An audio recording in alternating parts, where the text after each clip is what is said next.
Patau te whatalofa mwhawhelo i atu pa ia maulunga o le tātou atunu. Ia, ili nei foi vaenga o le Afiafi. Ia, o se whapoponga nei o le tātou porkalami o le Suluaulama. Ia, pei o na masani ai. Ia, Afiafi taitas. Mai le asonga fua sa ia pa ia le astonai. Ia, le foi ua masa e lua ma le sunga pule.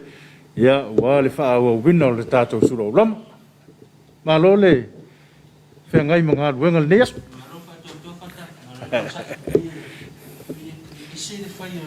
Yo.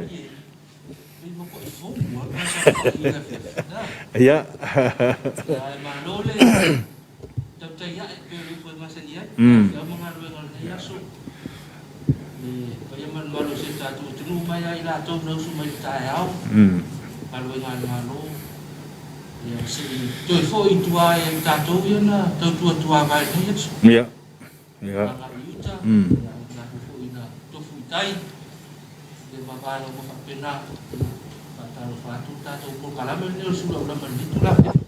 Ya. Ya, ya foi ona masani ai ia o le lava ua amata ona ngai fo le la. Ya ua mai a foi fa mga luenga sa fa pe ona fenga ia lu tatou tunu mai lava le tai au ia se ia pa ia le nei va ngo le Afiafi. Ia o le nganga o le faaftai. Ma o lunga lava le vinga o le tua. Ona sa fa pe lava ona tauto luaina lo tu sei fuanga lue a sa mato ola ona ia wale tauto ina si o tato watunu mana tu foi la ia la to wai lungo le ala to e sa unia nga ia tu maota malawa ia e fa pe foi la to lo fa pe ona fa tali pas ia nga ia itua ia malo le nga lue malo foi le on sa il ne yaso ia sa ole le lam le ya so ya to fo i wa kana la mi na ni si ya ole sa atino ya Afiafi na i ma to yo ma lo i wa i ma ma le pa to ya o si na timu tu de ye fa ko i na le fo le sa ho ni na fa le i fa o ta to ko kala me sulo na me Afiafi ole fa tai fa bo be ta to la lo tu ya le tanga venga le MCO o le tatou whaloloa le SOS ia ma le tatou kampania le Instant Popo Samoa ia ka kei tele mo le langlang mai ia mwhai peona o tatou porkalame o le Suluaulama ia ma tatou maputai lunga o le tatou ala ata o le televise ia whape fo lunga pena te whalangi i temi whape le Afiafi te tasi ia Fatalofa i le Tapuaiga na ia tatou mutua tausi. I latou fo'i sa po le fala ma feula le ula. Ia, whamalo. Whamalo i nei aso i le Tapuaiga. Ia, le alava ua taunu le manuia. Ia, manatu fo'i ona ua tadia le anga iatu. Ona i whanau fo'i sa anga i mai mo ngā luenga. Ia, o le nei o lana le ilali tai au. Ia, mo moli le anga whaafitai. Ona o le Tapuaiga. Ia, mātou te whamalo lava. Alo le on sai malo fo le Tapuai. Fatai moli fo le faaftai ma le fa malo i le Tapuaiga la ufainga luenga. Ya. Yo la ufai talo yo la ufainga luenga ma la matutua Tapuai o tatou ainga. Ya o tatou ta ape fe mga luenga po fe lava le tafa nga lue mau au nai. Ya o le Tapuaiga le tultuli tatou fe au. Fa malo le Tapuai fe au mga luenga. Ya o fai mata mafana o se tatou tunu me se pa angal tatou ala ata o le EFKS TV o le televisia lo ai e fa pe foi pa angal tatou por kalame o Suluaulama ele ngata i Samoa nei e fa pe foi tunu e mama yo e wai foi nei tatou matua ma le o sinsina le ngata i le ia o tatou matua marolo pensione ia wa no foi tunu mama o fai mainga ia ma no fuanga fo ia tia ni vai tau ia matou fa malo atu no Tapuai ia o fenga ia le tama fa na wole tunu o Samoa ma le fa mga luengo ni yaso o makau nga se sela kuka sa ole o wata pu ia tapenanga o le Afiafi ia wase metau sami to mama tina ia fa pe fo i le mfen fa ngaloina ia le conference ia le kalesia metisi ia o lo fa pe fo ona au fanga poto i le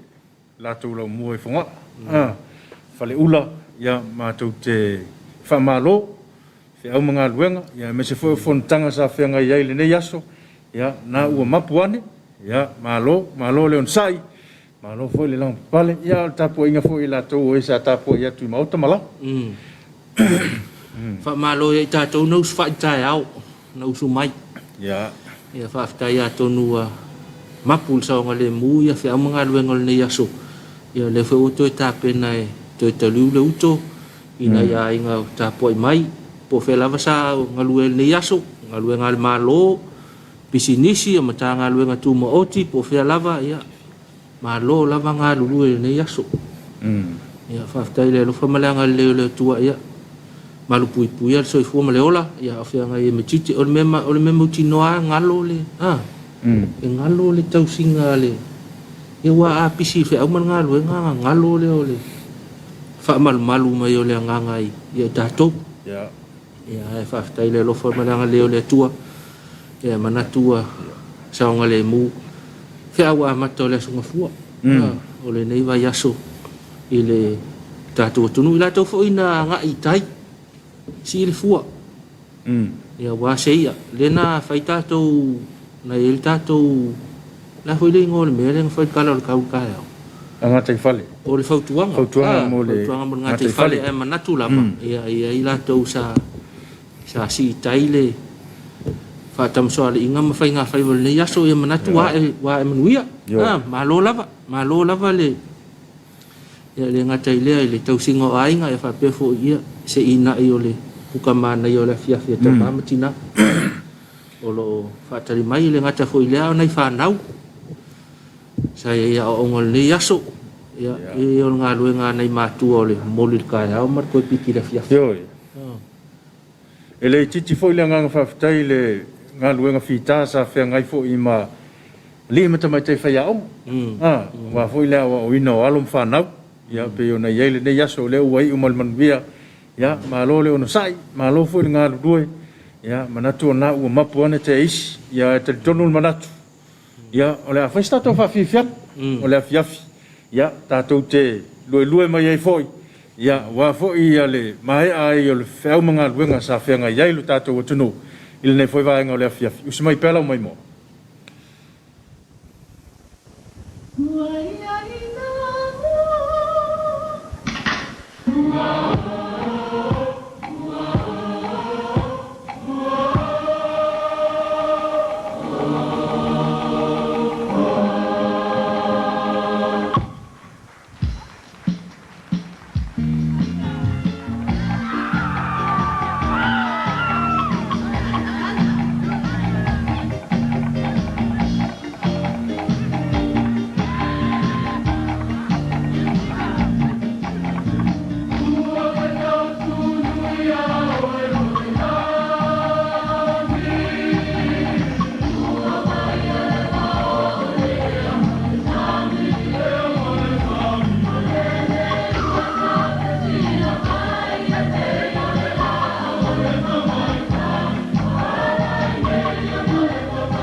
Samoa e matalasi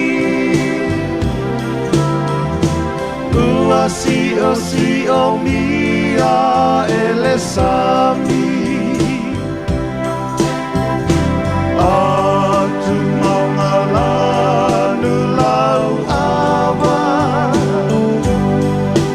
Teoa i fia o tangata Lau Samoa lau Samoa ea Lea tuai lou whaamai e moni lea Lea o lou malo tari langi Samoa ea i malo a whaatasi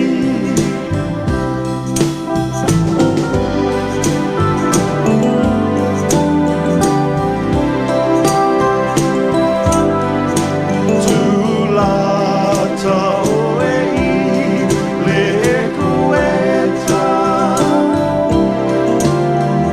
E mawhana mo i le vevela So se mea aua le popole E mahulu mai i le wha mole mole Lau Samoa lau Samoa ea Lea tuai lou whaamai e moli lea Lea o lou malo tari langi Samoa ea i malo a whaatasi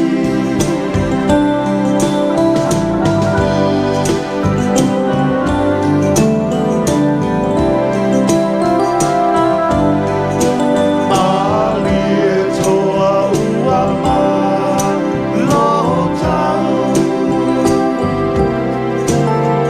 O nai upu whaala e au Se mane so tai au Samoa lo tawa ia sao Lau Samoa lau Samoa ea Lea tuai lou Whaamai e moni lea Lea o lou malo tari langi Samoa ea i malo a whaatasi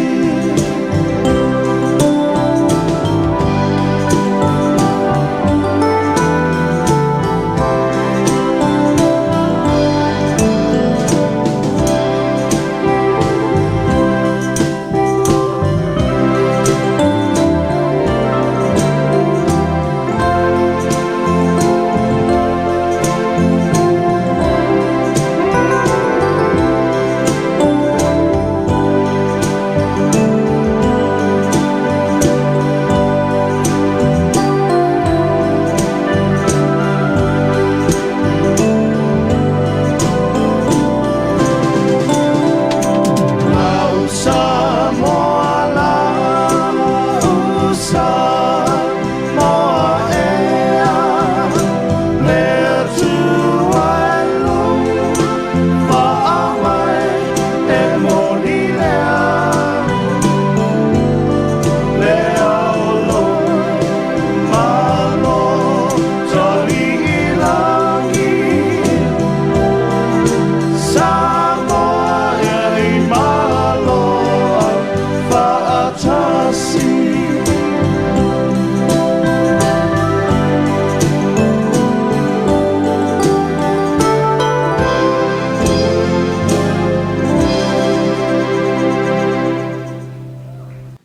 tali mai tātou por kalame o Suluaulama le vaenga le Afiafi o nei musika ma nei whaafiafianga. Ia wa foile tali wai maota malawa ia o le umai o whao mga luenga o le ne aso. Ia e foila tau whata wa lewa na whaaifo whao na le la ia lau wha malu, lau tau whailu mo le TV. Sa le dia. Lau wailu mo le TV. Ia ma whaatalitali ngā senga o le Afiafi la tau. Fa malo po fe la vale ta fa sa ngalu el ni aso fa malo atu tatou po kala me Afiafi le o Suluaulama i le fe nga ia i tiuti ma faiva po fe lava ainga ngalu nga le malo ngalu nga company pisinisi ia o foi le faila wa tinae faila o tama fale o loa ia po la lava le tinae tau tuaina ia ainga manu ma ka le sia ia fa malo atu le tatou po kala me atela ngona ia fu ta ua fu ile tala la tamai o le tau le o mau mai tatou ofisa va ai tau Yo. va fu ta penanga o le Afiafi ia poe a nga i fa malo stino le Afiafi po le afu fuanga ia e mana ia fa sta ile ofisa le tau le fu tau no mai tala la tamai o le tau le o nei ia tonu fo i ta ua le fa ilo atu ia mo lo si la fia o le tala le tau mo va nga Samoa na fa mauina le ofisa le tau ile se fulu tasi tau se fulu le tai au nei aso nga fual nei su tasi o lai do olu lua au savili fe o lolo le malolosi ta o polu o lo ufti ai pe Samoa ma le afia ile atunu ia o timu inisio taimi vai nga mo polu le so e ai timu pu e ono fe o lolo le mamafa inisio taimi o le vai nga mo le moteli sala fai e ai timu pu e ono fe o lolo le mamafa inisio taimi ia o le talana al tau ia le wa fa mawina ia mo lo si le fia lo na winga ia a fa pe anga e fa si sa vale le Afiafi pe lo na winga va e top el falente mo estim Yo. vale ina i timu ia po la fo ia se fe au ta pena fa i wal ne yaso ia le fa mai to lu na i timu ne Afiafi ia fo i lo to tau no le fale ia o so ngale mu pesi fulu Pes. Pes ya fulu. pesil fulu lo na winga ia tatou alo ese mal fasu Yo. Tau al fa manatu mo le mamalu le tatou tunu. Fa tau ia tulanga pe ona ia telefonga. O tasila me sil tau. Mo le tau tste atu le fulu le ia le temi nei. Ia ale le ia le tupu mai o se pefa. Ia ala malu pui ia le sefua mo le ola. Ia o se tatou tunu na ia tatou tamama tina matua. Ia me se foi o alom fa na. o le tala tau e so tai mal sanga le mu ia tau long pe tatou por kala me Afiafi Suluaulama a fa pe o ta pena to e foi a inga tau ave lau ta vale ia o e foi le fe ave ai ma tau ave ta vale lau pasese o le pasi o le taxi ia se tau to na anel sanga le mu o nga ia a inga i le mai fe au le yaso o foi fa to pe o uma le aso O uma. Mai ale aso. o mai el ne yaso ia fai le mulo sa nga i le ainga ia fa pe fo ia le malo le pasese mal malo le tunu o lo to vena si silane nei vaenga ia nge ke fo wo ia se me fa lu fa se ma fa ia on tope fo le tatou ta vali ia ai le na no fo pasese Yo. Ta ua tele. Ta ua fa manatu mo le tatou tunu. A fai fo ia fa pe wa e anga i lunga la ua tele ala e poloka. Ma ua poloka le temi nei la wala. Ia lava lo on sa. lava le sa mana ia Lava lo on sa. E tatou te anga i uma lava i le tulanga i peo na iel poloka. Aia maua le lau e toi wha awawai. Ia. Fai maadia lo sa. Aia ua ne ibi poloka lo atam fai lo e fai sisi tulanga. Hoi le fia i le stangata ia oe. Ia sa wha manatu.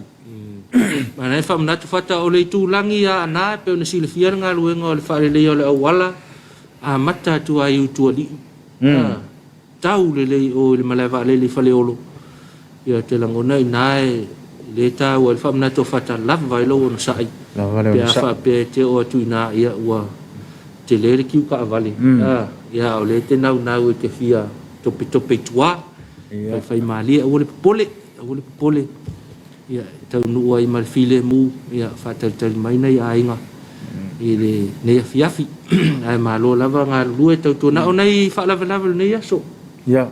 Ke nga mo le mawina ta vale na mu ane nei la uli nei le ma wa polan ma fuanga ya ole ala le taulongo le tatou por kalame ya ina im fayo na va o ia fa la vera fa fu sei fa pe nei talo sia le o afia soi fua ya yo le mena e to silia ona tatou va ai ole soifua nei mai mau tu ai ai le ta vale ia wa te langona le lope umal ni tau sanga ya afal tau sanga fo ato mo ko le sta va ya ai afia lo soifua ma le ola ya le foi fa longona e o mai ai tatou le ngata ai tatou ya o mai ma sani ma ingam tau ai mai ya tonu le afia soifua se fa la vela vela ya tonu foi inis fa la vela vela ma o tatou por kalamel ne Afiafi ya e fai le mu ya le to titi ati ni tatou sa ne Afiafi ila to fe ngai ma tulanga foi le le mo ino le vau e fa ngai mo se le loi ya fautua por kalame fa nga me uma lava mana mia ya le ngata le tulanga o le mata ya to tini limo wa me o me uma e mana mia ya fatasi e mal me falong ya o puts ya wai se fe o pe fa pe la fe puts ya fiti mai le ma ya le angalo wa ya o telefo isi tulanga yo no ave o fa le ma ya va ku kuilo suka ya mau lo e suka e yo nai me va iti fa pena ya ma ye va ya o le fa manatu la tato por kalame ya ile nei foi Afiafi ana fa manatu fata ya fa pe o to nga ole nga luenga le fe nga ile ya so ya mana ya ta pena ma li lo me fe nga luenga yo o la vale mo le ya so ma lo nga lu ta pena ma li me fe nga luenga tu lu ngol ta vale vai se me ngalo yo aya nga ilo itua ya pe mana ya fo ia wala kan ke mi ka ko fe ngalo ko Afiafi saudade ya fa pe o ta pena fe fa malo stino ne Afiafi mo me mo tino ya to te la tu pulanga lau fe la nga il malai lawa nga ile malai wa fa malo stino ya e se ta u le me fa malo stino le Afiafi saudade porta ya foi pular ke me laso ya ta wona iba nga ya bole fa mai no tato waso ia e tau tua nalo sa nga le mu awala vane ia mama ina le te fa pe o ia uma fu nga yaso ia e ko ya fia la po ko ya fia la po ia va fa pe foi le te yuta ia te langona te mine wa tau nga nga mai tai ma lo nga lui yo te langona u le ma se me mo e se lo ata yuta se me uma mon fa ma kua im langa mo lunga ma ya pa wale me ole to u file le te pulana ile umana to dai to ya si aga ya ta ya fa pe ko inga malo ma ko sur kalo fai walu le so ingu koko le falo le sia ingu ki falo le sia inga so le malo la vanga lue ole ta wale ole le fata ya mato ye tau tua vai tua e pule ma ko ya ama ko aku ayu ko fasinga eva le so ya la telefone ya Mapul Paulo yo ya le pela o ka ko le usu mai Mapul Paulo mo ki ngo o kengi ya pule su ya o kama ye tu ya yo fui ala to lo fa peo na feo ya ta light pe la tfelo ya la ta light wa fia mapu il veve la por timon ya fana ya no fa sina malo longa ya ta ua na fa manatu ta to por kalame ya il ne foi va ngole Afiafi fa malo ile o tau tua vai a to le tau sia tato na tato ta mama tina ma tua le wa sina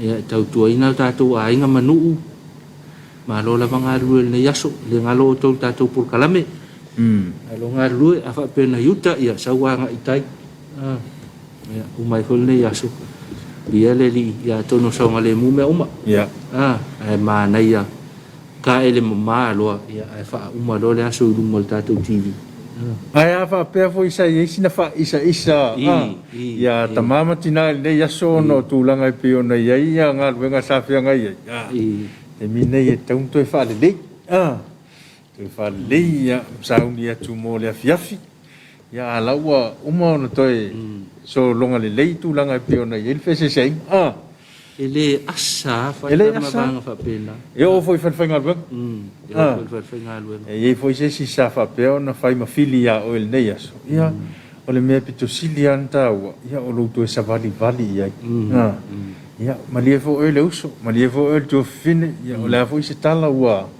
paʻo papa i lau faafofoga i se taimi utuana ia faamalulu atu ai faauma le mea mana ia ka o le fale ka o fiafia ka ko usu mai taeao ia o le fiafia ana ia tele awar ke ua au ore ke ua au te ua awar ke ua ngai te ua ia e fui fai mai ia le kala fui le ua ngai ngoko le la lai leita leita ele ma fainga se sere ngakala ua ni ngoto le la ia wala ngai au po uli lo le po ai le ke manga kua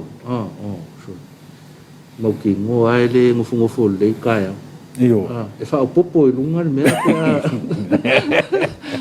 ia te afia nei ia wa fo ini fa pe fo nei aso ia oi fo le mea ia ole fitufa ia o le tala no amal fa so e wo ile ka kalango so i ko inga ya so ia oi lo mo ko me lo ofu so sa vali la ko inga la ia pisi solo i whaka ngaka la ngale sa nga ia ma po al val ko inga ma kalkalangwa ai ma se me se vai ngola afanga o ki ngofo e fai atu ia kalkalangwa le o kam ai le lo o le fo lo me ta o pulen tu male aku dungar ko inga te ai ma se ma se lo e fe lo le fa fika u le foi ya nai va nga fa pena o me alo fa nga ka ko maku ali nga pas mai muka ko ia nga ele si va nga o le fa nga ke mingi ka ma foi nga i ka all la va le kula ia yo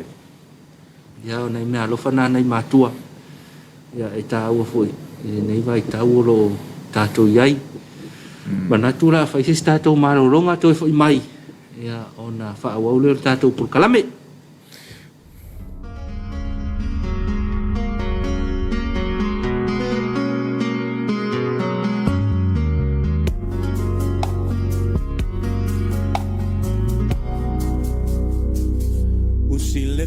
Fofonga ai se io utala to ina leo langa le tama tamua iso se aina ua tele ola wa mama ona olele amana ia ina ziona si ule utale langona ufitia ifa so songa fofola nelo fala tala uma fauna e mala mai ala uma mole savalina o ala mani fai na tape taya po I o ele matangi maua alo fa atua alu e male fa ama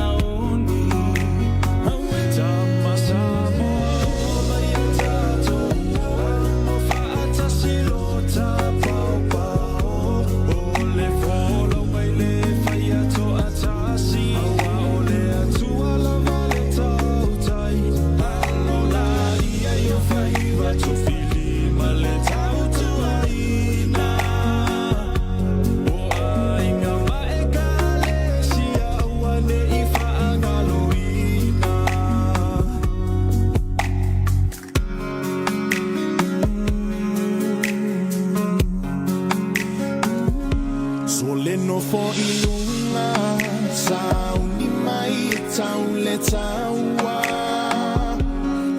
fa ale ma fa le tino male fa ale anga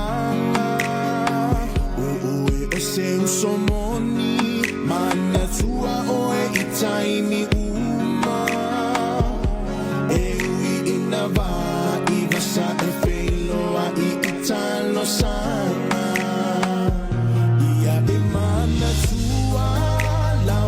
savali male le tautala e faali ai o inga tau sa afia mataatata sululo titi palelo ulu ma esa asa o e ole Samoa e te tiu ai le Pacifica awe tama Samoa mai tato mo faata silota pao pao ole folo ngai le faia to atasi awa ole atua la vale tautai alola ia yo faiva to fili male tautu aina o aina maekale sia uane ifa angalo usaya tama Samoa mai tato faata silota pao pao ole folo ngai to atasi ole atua male tautai alola ia yo faiva to fili male tautu aina o ainga maekale sia uane ifa angaloina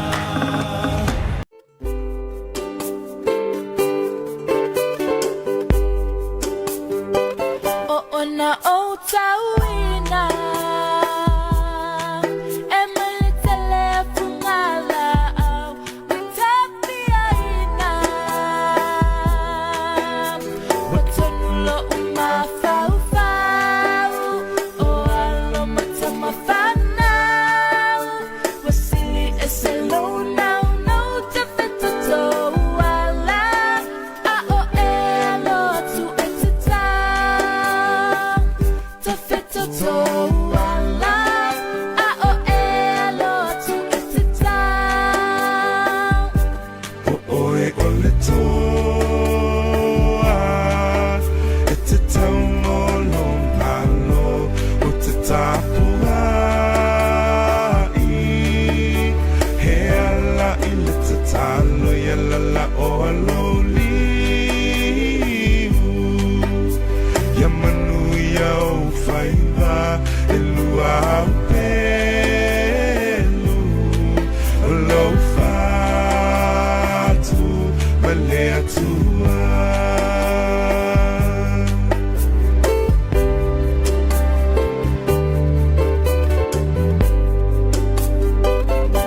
na tautamuta awana whaau uina le tama na alanga yo sua hawe ina ia tumau o le la lana whanangalo ia whaia o manu ia na o le taua no ho oe o se au au na le au ngā e malo ho oe o se au au na le au ngā o oe ole te tau mono malo o te tapuai e ala i le te tau yalala o loliu ia manu ia o whaiva e lua au pelu o lau fatu ma le atua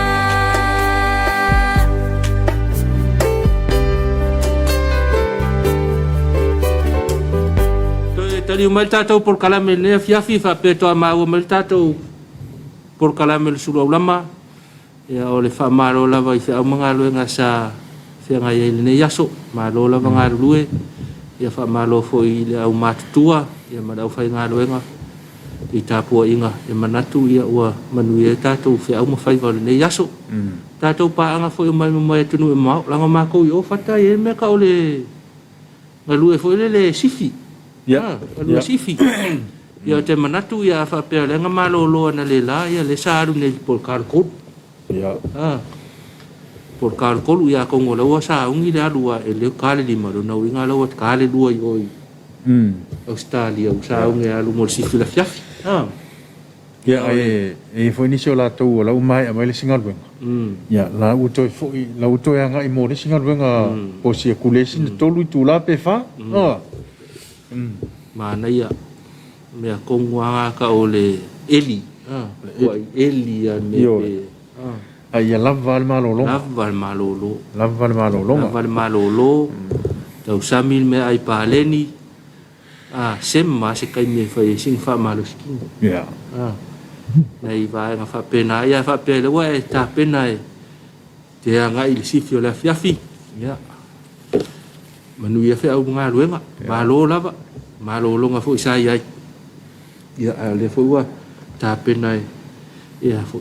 Nga i fa au nga luenga o le pole le ka po ia kulo mo kuama ka maki. Ile fale. Ya ai manu ia fa nga i mga luenga le to fo ya tu ia ta to fo ile wa ko kele au ka ko manga. Ya. Ya malo la van nga luoi. Ya pe fo na tau fa so atu ta to por caramel le Afiafi.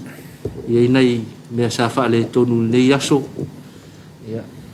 Pe ia sili ar ke wa le. Ale foi. Ale foi. Awale fai ama venga mafa. Yo. Ina ia le to ai le fa to ino lo awala ia ma ia nga i fali. Ia ai le ia fa uma ke ia nga i fali. Ya. Nei va nga fa pena o le silfia al tato tu no. Ya o le ta ua le o le tatou fa manatu. Ya me se fo yo le nei Afiafi ma le mai moanga si o tatou tunu. La to fo yo na o le asa u ne tu nga duenga ya mo le nga i le fale. Ya tau tu na lu sa nga le mu la to fo yo la tau no manuia. I fale ya sina fe au la tich. Ta pen pena manule lava na i to e tu la. Ya onga po li foi la ia le o po. Ya la mo le ava no le nei time. Ya fa mai ai ni sio ta penanga o le i alu ila lo le fetu o le tamalo. Se awal ten le Afiafi la sunga fua. Awal ten le asu fa sao le Afiafi la sunga fua. Isi la kalaka fu il fa un ol vai aso. Yo. Ko e oso le sunga fua le fa ko apa sia ku le skonga i malva ve ala sa. Ya. Fa sao le Afiafi.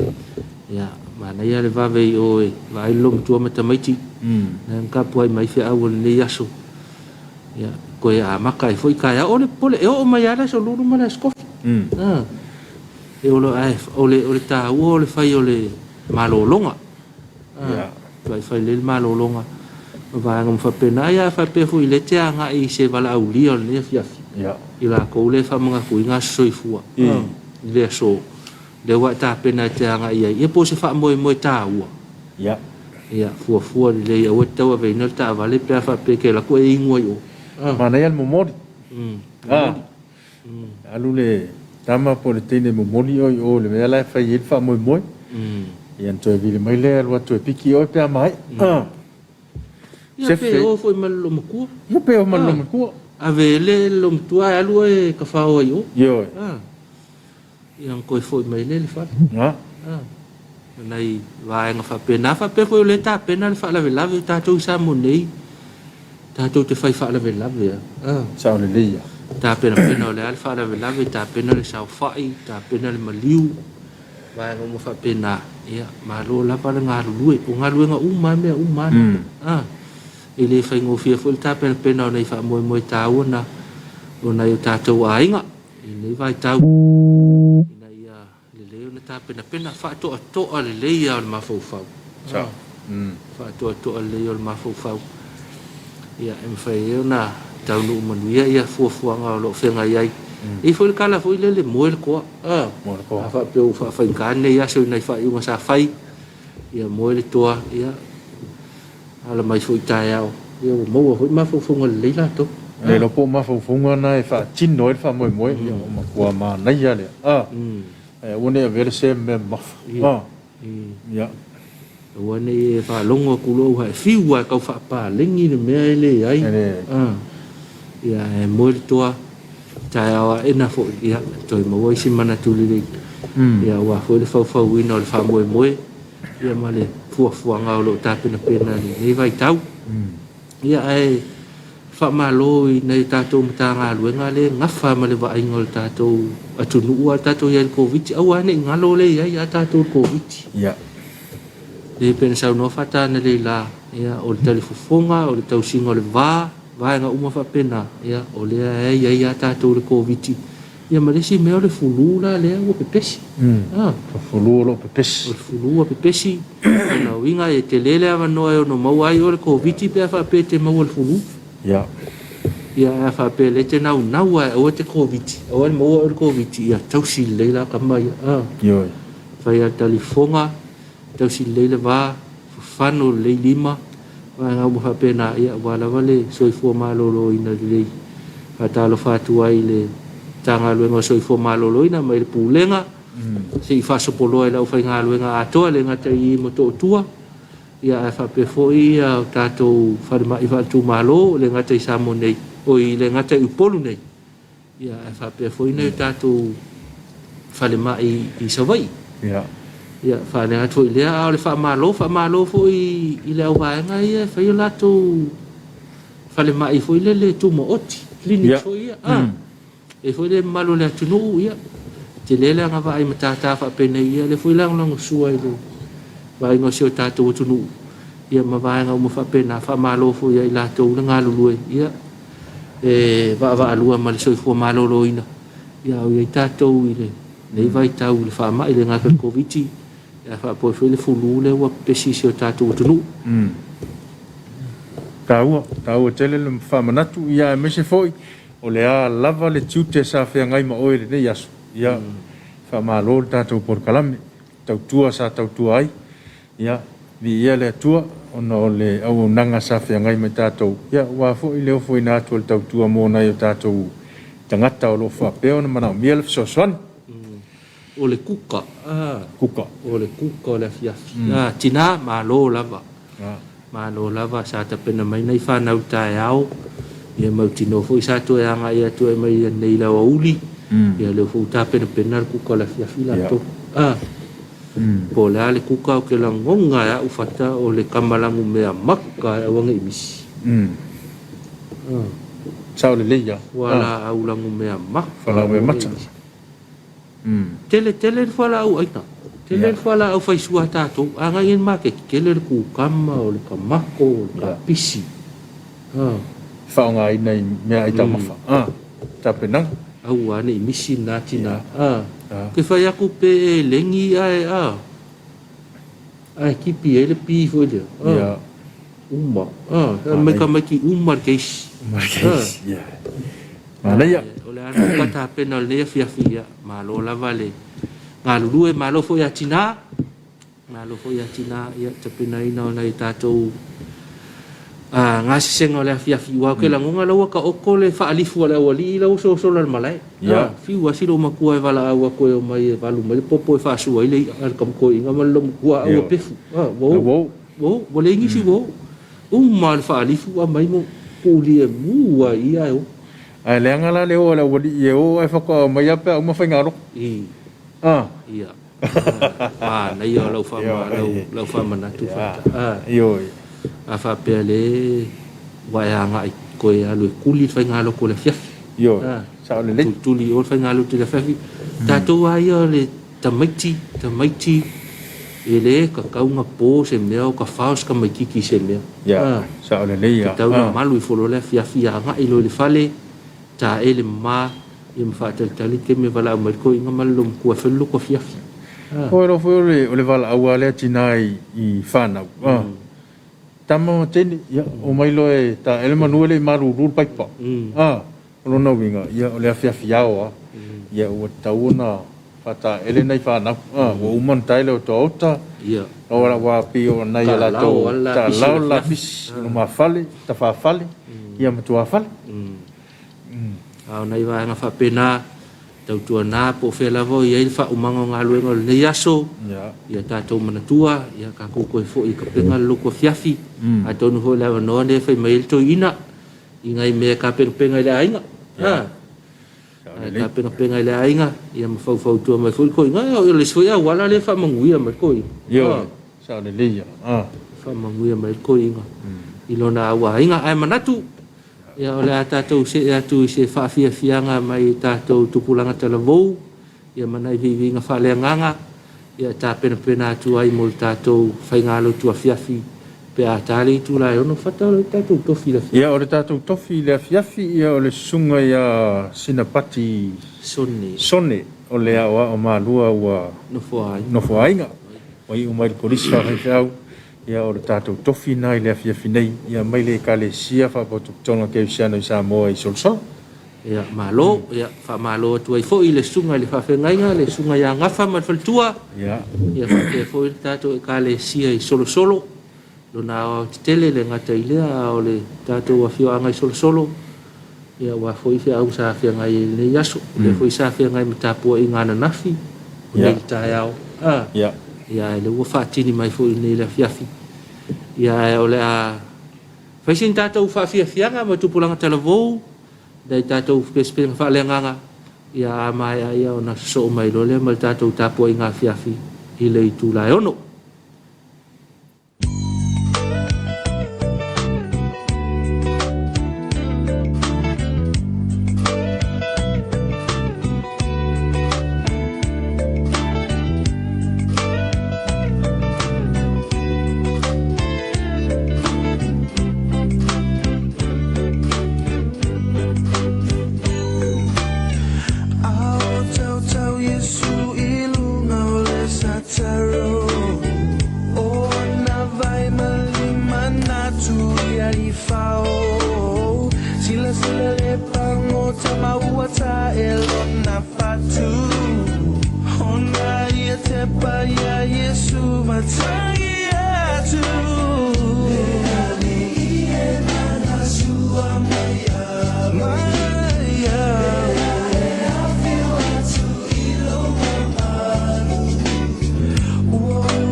ai te amanga luenga le me asu.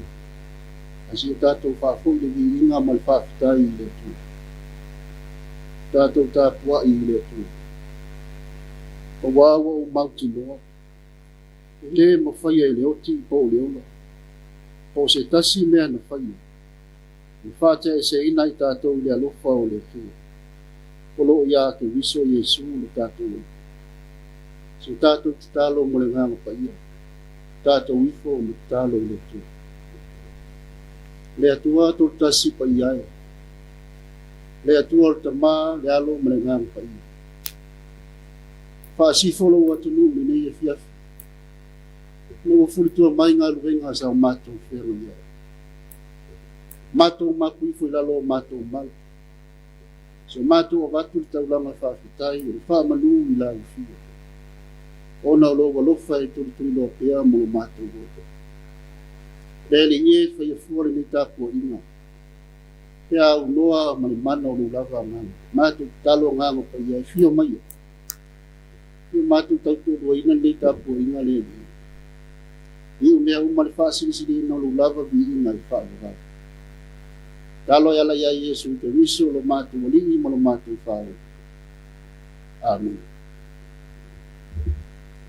Ole whaitau wina o tusi pa ia. Tusi whiwhiria mo le mea Afiafi o mau mai whenga i fōu. Tusi la apostolo Paulo ya Roma i lani tā upo i vana. O te whaitau wina mai le whaupo e tōru sifu ma le lima. Se ia whangata mai whaupo e tōru sifu ma le iha. Roma, mo tā upo i vana. I whaupo e tōru sifu ma le lima. Se ia whangata mai whaiunga mo tā upo. Whaafonga ia i nisi wa whionga pa ia lo tātou o tua. O aise na te whāte se ina mai tātou le alofa o ke miso. Le puapua ngā ea, po le atu atu vale, po le sauwā, po le ongi, po le lavlava, po le pangatia, po le pepe. Whāpei o na tūsia, o na oe o whasiuti ai mātou i asu uma. O whātawina i mātou o pei o māmoe a whasia. Awa tātou manu maloa ia i ni mea malava, o no ia walofa mai a te tātou. O wawa o mauti noa, le mo whaia e leoti, po o leola, po a ngelu, po o li, po e malo losi, po o mea i lei na po o mea atali, po o le mawalunga, po o le loloto, po se tasi mea na whaia, le mo whaia ia mea. O na whāte sina mai tātou le alofa o le atua. O loo ia ke viso Yesu o tātou oli.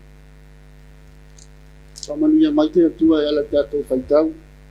Na whaalongolongo i nisi o nā whionga pa ia. Le tūma wati e te ina o lava vi ina.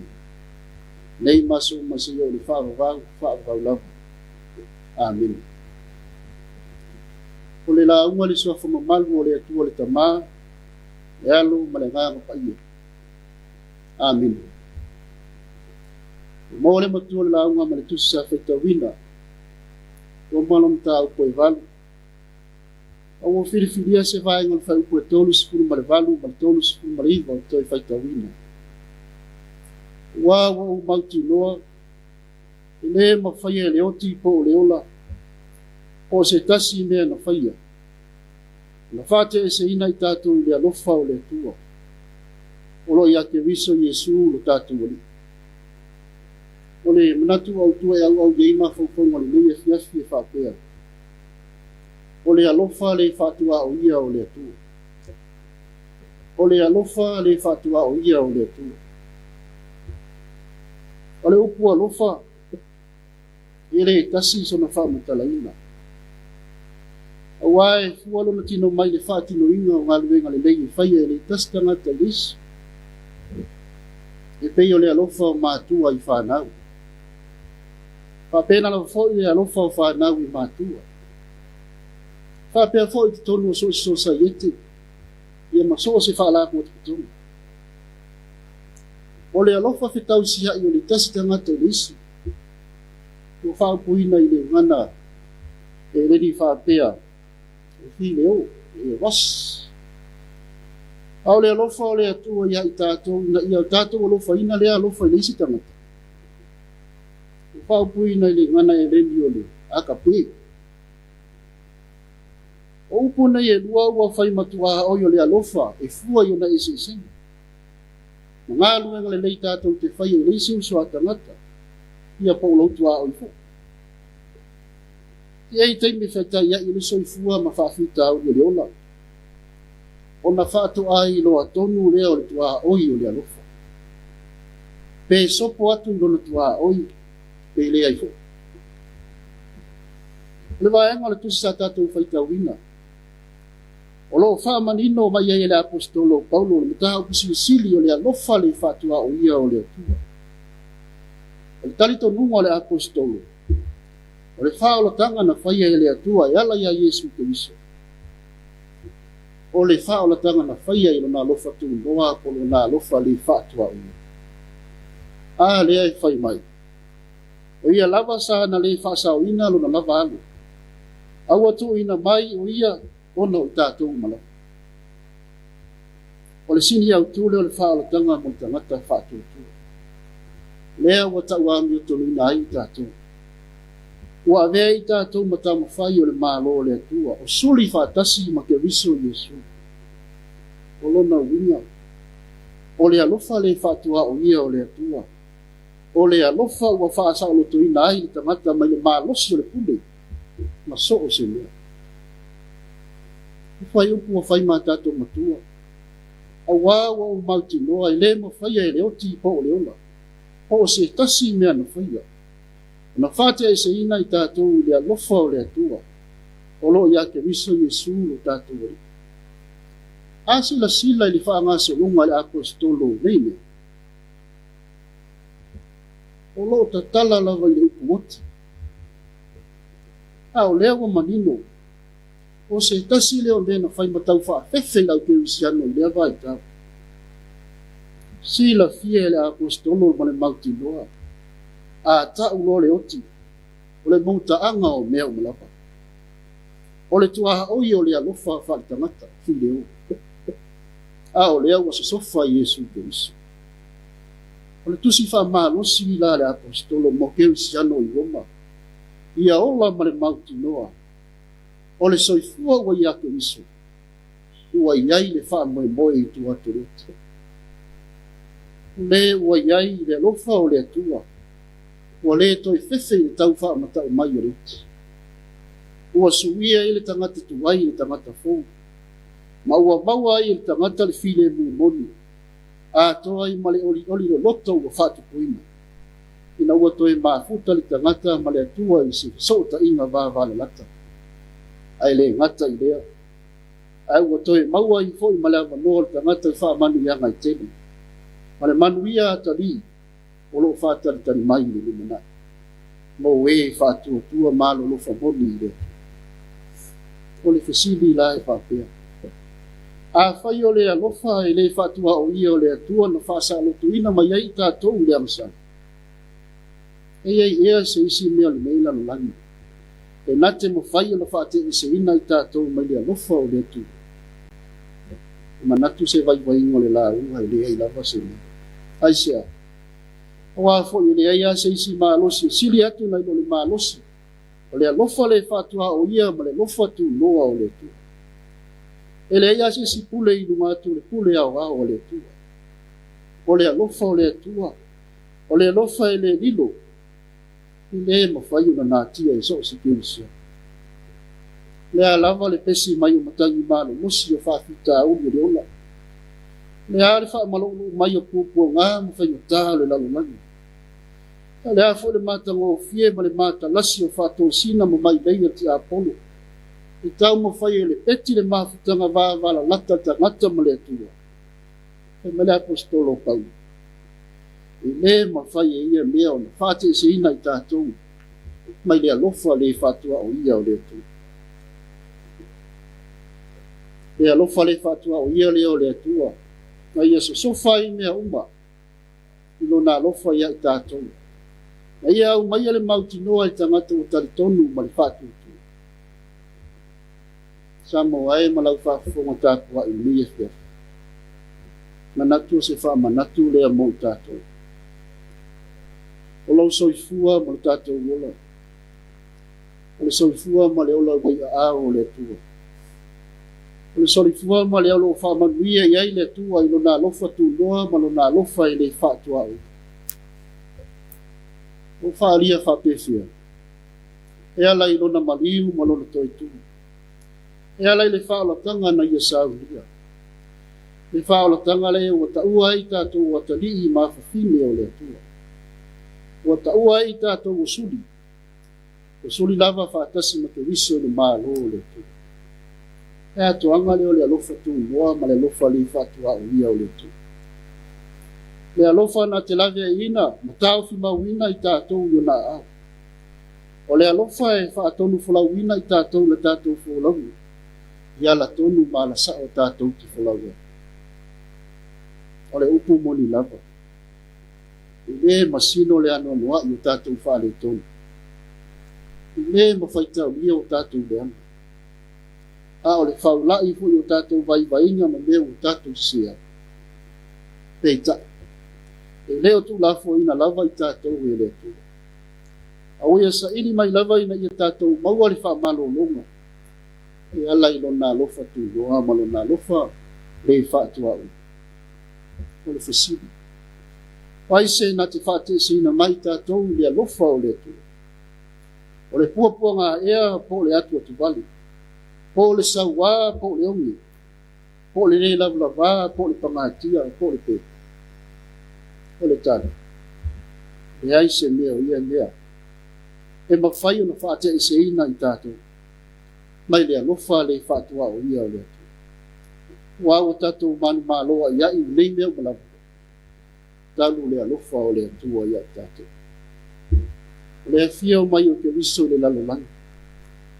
Whaaria lava lea o lona alofa le whaatua o ia mo tātou. Na ia ve se ai no tātou kupole i mea tutupu o le ono. Lona maliu ma lona toiso i fua manu malo mai leoti ma le tunga ma. Tātou sau whanga i leo lai whaapa. Pea whai tātou ki salamo ma furi tuari lea. Au tātou whātua tua pia tu. Tu mau atu le tua poto le vi inga. Wha manu ma le wha neitanga. Nei maso ma se yo le wha vavau lau. Amen. Tātou pese se lau o nusipu.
sanga talo le whawhitai tātou singa ana mori atu tātou manao i le tua tātou ifo ma talo i le tua le atua silisili se lo mātou tamā i whawawau o le atua whātupunuu lau fio le atua o mālo ngana malami sisi o mātou iai le nei Afiafi lau atunuu Samoa mātou o si atu le taulanga whawhitai lau fio una loa lofa i le mawai lo mātou loi whawhitai le ali i wa uli masao fi au alo atunuu sa whianga iai le lias le uta maletai o le whiawa iai lunga wala tele vavave le ali i o mātou whawhitai o mātou fulau lava le vao manu ai furi whao le vao mala le ali i whawhitai no mātou utua wa sao mātou vai ala wafo i le ali i whātasi mai ai mātou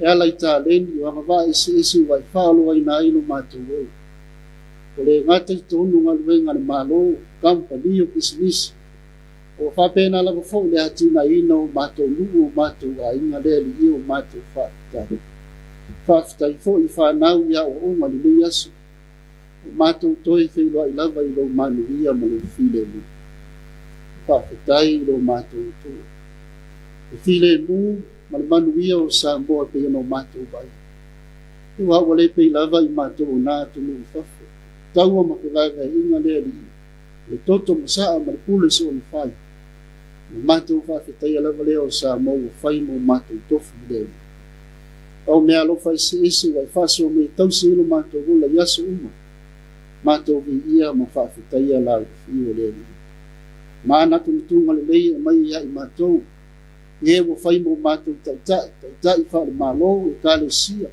no mo mātou a inga mātou whawhitai alawa whio ona o mafaufonga le lei wai mai i lo mātou leo whākitai o whiong pa ia i whula mai.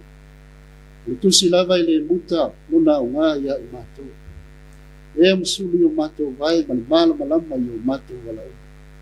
Mātou whaapoto ai i ami o tonu o lau whio māla i au no mātou sava valia. Whaakitai i lo ngā pa ia. Ia nganga lava i pitasiri na lata mai ia i mātou. E mausu ia i mātou e whaia me siri. E vi ia i lau whio i lo mātou o. Mātou whaakitai sirisiri Yesu Kiriso. O lava lo pele tua tasi nau fuina ato tua mailo ni soifua. Wha moe lava ina ia maliu. Mo i mātou o i whanau i sa. Lal whaalo tanga lea mo le lalolangi ato. Au loa lofa i le whaatua o ia lea mo le mātou o la lea. Tua mau lau o fio le inga o le wha manu ma le wha nei tanga. Nei maso umasi o le wha vavau. Le atua ni o tonu. O lau o fio lava e tonu masaa o upa misilonga malaka. Fasi fo atu lo o tonu o nei e fio mātou lava o tangata. Tomu leo e soo, ia malele tonu i o luma se i alofa. Ka mangalo ia i mātou. Ka mangalo sa mboma i unga mauni tele se i unga mga iti. Mātou kitalo lele te i alofa. Sina matau o le toto o lava lo pelo Yesu Kiriso na wha malingini. Ia wha mamā, wha mangalo i nai i mātou. Awa o mailo o hanga ilo mātou rola vai.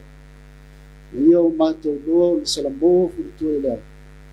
Ia o mātou loto atu e whaia lo fina ngalo i aso uma lo mātou lo. Leli ia lo mātou lotua. O lau o fio lava malia i o mātou manao i mele leigu mai te whai. Pamanuia mai a i mātou. Pamanuia mai lo o tunu. Pamanuia i o na taitai whale mālo, taitai i kāle sia. Mai mātou uma lea li. Galo i lau o fio. Taitai ina le sao sa moile na fōlaunga li leitau sanga lo mātou lotua. Mātou te talo i lau fio, mātou tu natu. Lo fiai o i mātou i wha mai pisi te o mai ai lea li mātou te talo i lau fio.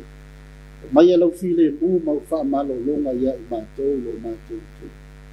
Mātou te talo lo mātou tu o mātou mantuaina, leila lo langi wha whita auli. Suinga o onga le tau e pe o mai ai o tau o maki vai vai ina. Te ali ie lau fio mātou te talo se i alofa. Mai alau wha manuia ma lau file mu i o tangata. Mātou te talo lo mātou tu o le meva yaso fi au ma ngā luenga. whamanuia mai lau fio ia I mātou. Ia mātou te talo le ia mātou gofo I nātou. Tasi ma te talo le o I o mātou loto. I whai alo fina ngalo lo mātou loto. Awa so mātou loto I whātau loto. Ala ia Yesu ke riso lo mātou rii ma lo mātou whao. Ao le manuia ma le file mua lau fio le tua tama. Ia lofa silisili esa Yesu ke riso lo mātou rii ma lo mātou whao. Ma fitaina I mātou ma lo lava ngā makai a nei masi o li whao lau. Amen.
Ya toi te liu mai tātou por kalame o le Suluaulama le nei vaenga o le Afiafi ia nei pespesena whaaleanganga ia whapea foi nei whaafiafianga a le whanau ma lau talevou ia whaata o to maali e foi le whiau folo le nei aso whitai tunga i o tātou tofi ia sunga ia sinapati sone o le awa o i mai malua ia mai le whakasa solo whaaleo le whaftaitele lau sunga le tofi le Afiafi ma lo fola whaftai mo le whiau talelei ia whaftai foi talo ia waleanga atua le tātou tunuu ia wa foi malo longa o le po o malu mai toi whafoi le mau i lau sunga i le whaiwhiau ia wa lava le wala awina ngā luenga le atua le ngatai lea ia o ngā luenga ese le ngatai lea tina eina o nai ainga ia whapea foi le atina eina o le awhioanga ia mai se ele ka le sia le atua manu e tele lau sunga i le whaiwhiau ia whapea foi le whaletua ma le ainga Te foi Tapuaiga le sunga le whawhenga ia ngafa ma le whaletua ma le karesia ia te foi le awa o tele le tātou awhioanga i solo le whaiva le sunga i le whaiwhiau po le awa o no whainga ia mo le tātou Tapuaiga le Afiafi le ngata foi lea sila le sunga i le toina ma le whaletua ia ma le whainga aluenga whaletua ia le tātou pūlenga i mai maunga sa sae o lo ia le tātou whainga lotu ma lo lava whaftai te pena ina o le tātou whainga lotu le Afiafi a manatu ia no whale ia satu ia maa ia u whora le tae au ia wa fo se whamale si au whale ngang ia mo le tātou atunu nei vaenga o le Afiafi ia na fono whapi i le ngang whaftai pe ona sau nopule ia i le whiau tau mori pe ona tāpena i le sunga tofi ia manatu foi leo mai ia Tapuaiga o le Afiafi ia na tu foi ia na ua pasau ni foi mo tau maftanga ia me se foi o le Afiafi ia manga ia tua ia fata oto ia tulanga pe ona ia malolongo le po ia moli ale nga fa taitele ia manatu foi na fato atau nu nisi o le whainga ruenga ia la to foi o esa savalia le ala ni yaso ia me se foi la to esa anga ia tu pasi ma tulanga mo fa pena ia malol malanga manuia ia manatu na ua tau i fanua lau to pata maswali inga o le ne yaso ia avele fai mavinga o le to tai ole whaasolonga na e tātou por kalame pe ona wha o tuai o le tāle i tūlai fitu o lau sa mo tau longolongo ia o ni vainga i tale vai whanua o mena tupu ia le tātou atunuu ia le ngata i wha ingol vai ason tenei ia e wha pefo i le nei aso o lau por kalame o le vaili le ato pona i le afo le valu ia fa pe foi tātou por kalame i le tātou whainga paanga ma le televise Australia ia o le por kalame o le Better Home and Garden nga ia ngai ai kia ngai whai i lau ko ngā la au ia ma tue so o le whale pe a wha pe nai ta pena ngā luen i nā le tātou por kalame na ma ngai ia ngai mea ka muka ngai o mai ngai sao le de ia whaingongo foa ma me wha pe nā le le de ia lau mai tau e fai ai oi yo me fai ngā luenga ia tonu e tā ua foi mole sisila si tātou tunu ia na wha mai leo le tātou au nanga le Afiafi i se atatifanga ua tāpena ina e lau au nanga ia ngata foi lea ia na i whaafiafianga foi ia whanofo malua foi le tāpena pena atu whai ngā malolonga le Afiafi ia manatu le tātou anga ia tu mo nisi o tātou whasisilanga ia misi foi o tūlanga pe ona iai ia ni whasisilanga wan of silafia ia e mamalu o tātou atunu le vaenga le Afiafi Whasisilanga whalawa i tele mai le ofisa o le whailau tusi o le whono awao whai tūla whono i lo ilonga whaawau o tūla whono tau whaofi e whasisilanga tu ma le awa tele i le mamalu o le atunu o lo alala ma papa au le motu tele i sala fai. O le a whaatino i lo ilonga ma whaatalatala noanga maasani, al komiti whaapale mene o le vaenga tauta mao ainga i lunga o le tūla whono tau whaofi, o teu unga o le tulafono la fonga o tupe maua lua o lua tasi, ino fuanga mataimi ua ta ua ilalo. Aso lulu aso sifuru tolo i ulai lua o lua, whaitani malo i vaisala i le itulai valu i le tai ao, i le itulai tasi i le auli, ma le aso tofi aso sifuru fao i ulai lua o lua, whaitani malo le tet o vaisale lolonga, le itulai valu i le tai ao, i le itulai tasi i le auli. O le sini au tu o le nei tula fono tau whaofi, o le ave seina leo ai ainga manoa tanga uma, i lunga o whaifi au tau sinu, e tusa mala fonga o lantou tupe maua o totongi. Mo le mamalo le atunu e fia whaalia fina ngalo i lunga o le nei tula fono tau whaofi, ia whaafisota i mailo ofisa o le komiti whaapale mene, i le telefoni lua tasi valu tasi i e tula whainga luenga, po le emaili pco@palemene.ws. Pe whaafisota i mai Gladys Ariu tole a foa, i le numero fitu lua lima lua tolo vanu. Wa talo sanga ina fo i male nganga mawalalo le paia ma le mamalu le atunu. Ina ia tau fia tātou tūlanga whaale anga nuu, ona o le taimi whaatulanga ina mō le ngā luenga whanga solo le komiti. Whaaftai, sa inia le sā i onita tuia tau ili, sui whailau tusi o le fono o au whaitu la fono. Whasisilanga whalawa i tele mai le ofisa o le whailau tusi, o le fono o au whaitu la fono. Ilo ilonga whaawau o tu la fono tau whaofi.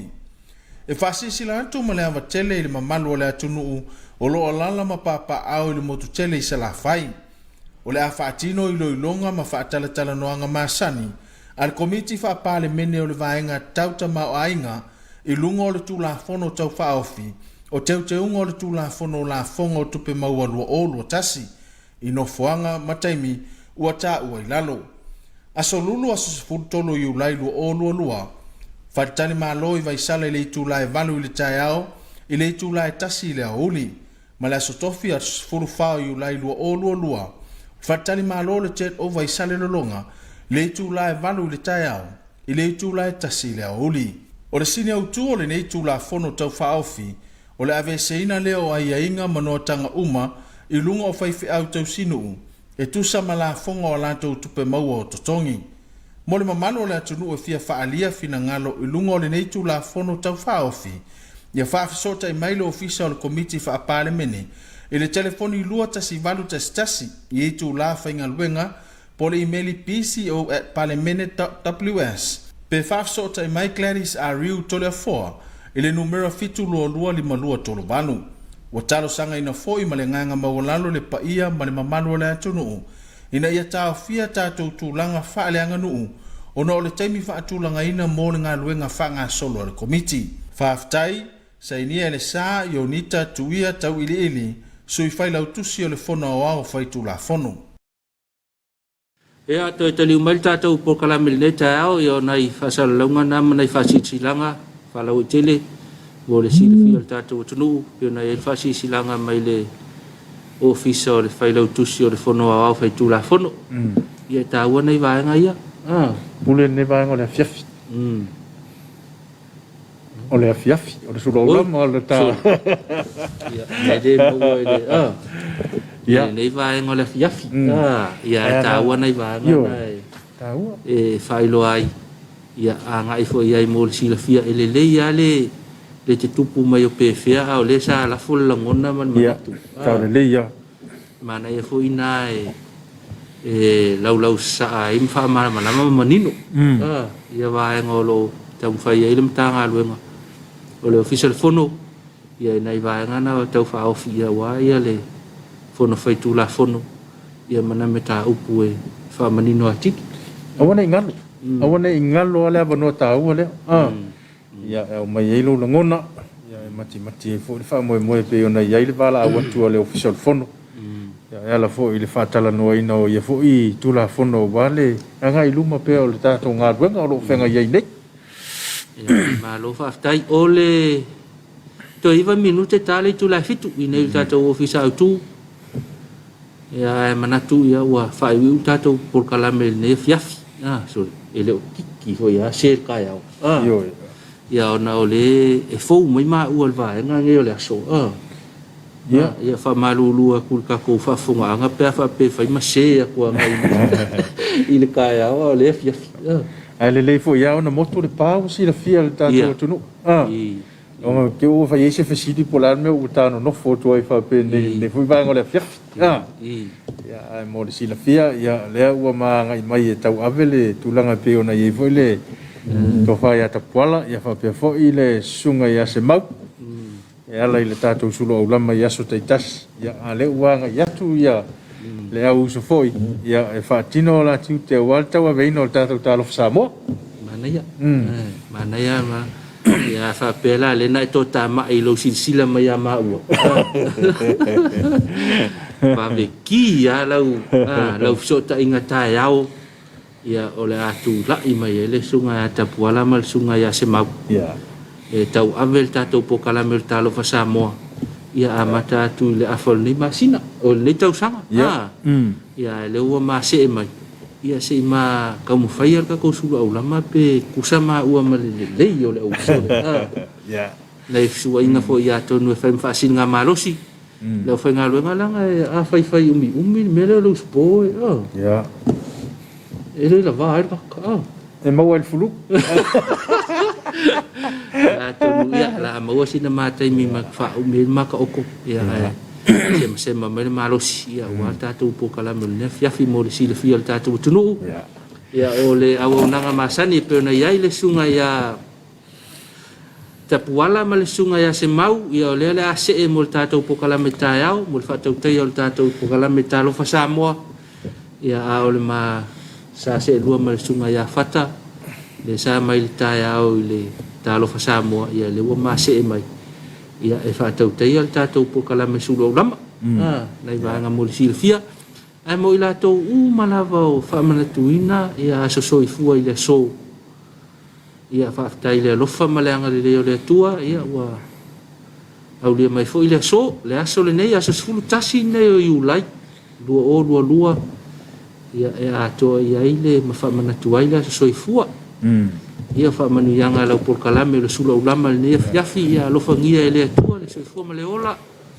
tulu i pe ai le malosi le tino na mafau ma le nganga ma fa o pe me alofa ia wala val tau tuaina na ainga o le nu ia fa pe foi le kalesia manu e tele to wa soifua le so ava no fo e fa manu ia le soifua o le tinale ia vi pe mu le au maseli luanu walo ia mai mangele New Zealand so le mo laki ya oe vaku le fa manguianga o le sofa ngau ile maaso mua le Suluaulama malo aftai malo fa le tua ia te oltina ia wale tau singa o le whanau ma le ainga ia alo whatu tatou porkala me le Suluaulama ma whamunu atu le soifua ia atonu a tele ane au me alo whalene yaso ia ona o le aulia manuia mai sanga tulu ia le atua le yaso se tele ma o le malo silitino ia walawa le soifua ai ia fa pe foi tau singa nai whanau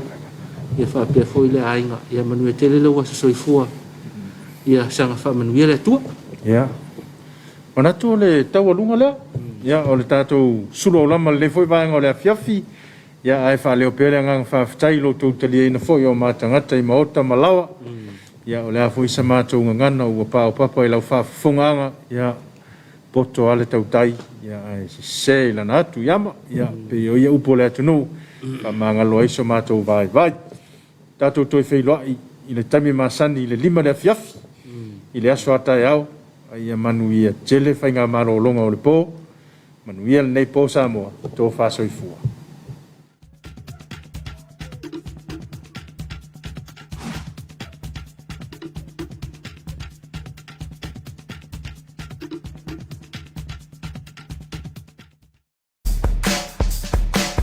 Malo anti, ska kasih suka ngafam